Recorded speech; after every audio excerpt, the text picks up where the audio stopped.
Hi, I'm Dan Champa from Tiger King Muay Thai, and today we're going to go over basic sparring techniques.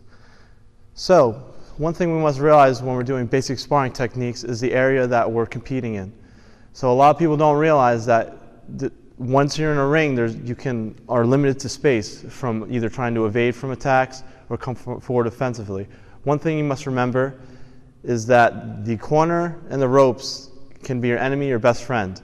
Being pinned against the corner or the ropes is the worst possible situation you can be in, and the best way to escape from that is moving forward. So, if someone backs me up against the ropes with a flurry, this is the worst situation I could get in, but the only way to get out, I could either grab my opponent to neutralize it, or I could push my opponent back and come forward.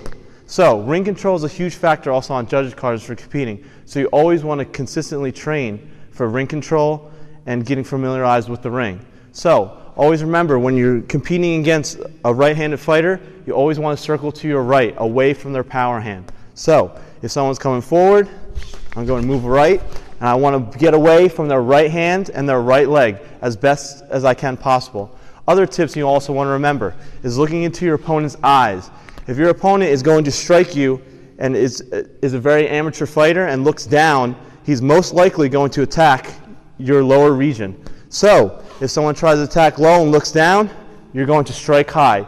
You always want to attempt to use the opposites of what your opponent is using. For example, if my opponent is kicking, I want to try to punch.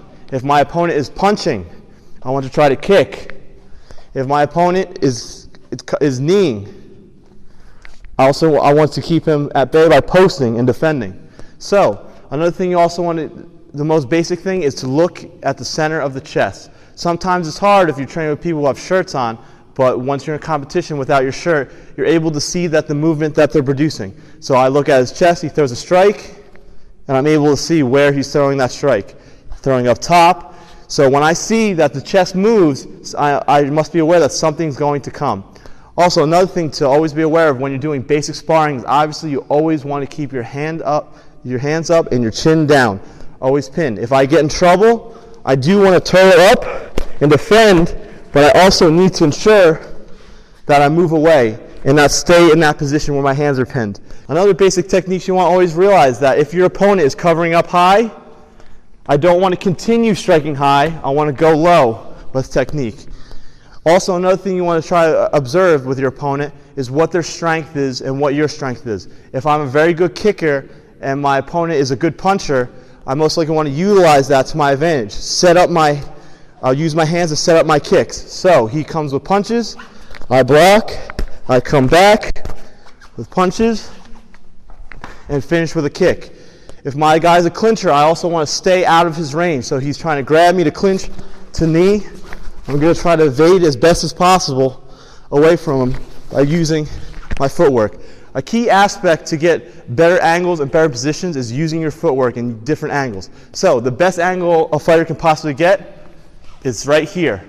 Why is that the best angle? Because they're unable to see and they're going to have to turn their head to the strike. So that's why most commonly in boxing you'll see they throw a 1-2, they throw a hook, and they step to the side, which is known as a side step. It evades the attack and also gives me an advantage to striking. And that is the basics of sparring techniques.